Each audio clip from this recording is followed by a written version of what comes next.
ಗಂಟೆಗೊಂದು ಹೇಳಿಕೆ ದಿನಕ್ಕೊಂದು ವರಸೆ ತಲೆಗೆ ಅನ್ನಿಸಿದಷ್ಟು ಟ್ಯಾರಿಫ್ ಹೀಗೆ ಲಂಗು ಲಗಾಮಿಲ್ಲದ ಡೊನಾಲ್ಡ್ ಟ್ರಂಪ್ ಅವರ ನಿರ್ಧಾರಗಳಿಗೆ ಜಾಗತಿಕ ರಾಷ್ಟ್ರಗಳು ಅನುಭವಿಸಿದ್ದು ಅಷ್ಟಿಷ್ಟಲ್ಲ.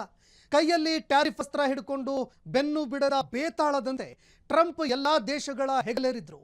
ಆದರೆ ಟ್ರಂಪ್ ಅವರ ಇದೇ ಸುಂಕಾಸ್ತ್ರ ಈಗ ಇರಾನ್ಗೆ ಪ್ರಬಲ ಅಸ್ತ್ರವಾಗಿದೆ.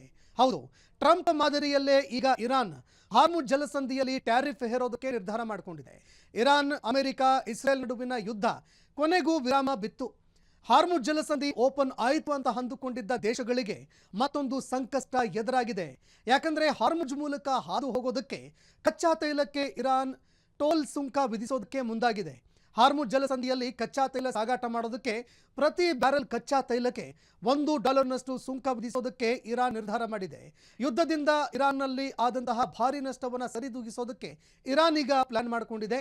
ಇದರಿಂದ ಇರಾನ್ಗೆ ವಾರ್ಷಿಕ $80 ಬಿಲಿಯನ್ ಲಾಭವಾಗುತ್ತೆ. ಇದರ ಜೊತೆಗೆ ಅಮೆರಿಕಾಗೆ ಆಘಾತ ಕೊಡೋದಕ್ಕೆ ಇರಾನ್ ಈಗ ಅಸ್ತ್ರ ಹೂಡ್ತಾ ಇದೆ.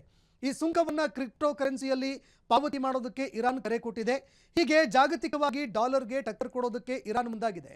ಹೀಗಾಗಿ ಬಿಟ್ಕಾಯಿನ್ ರೀತಿಯಲ್ಲೇ ಡಿಜಿಟಲ್ ಕರೆನ್ಸಿಗಳಲ್ಲಿ ಪಾವತಿ ಮಾಡಬೇಕು ಅಂತ ಇರಾನ್ ಈಗ ಎಲ್ಲ ದೇಶಗಳಿಗೆ ಕೇಳ್ಕೊಳ್ತಾ ಇದೆ.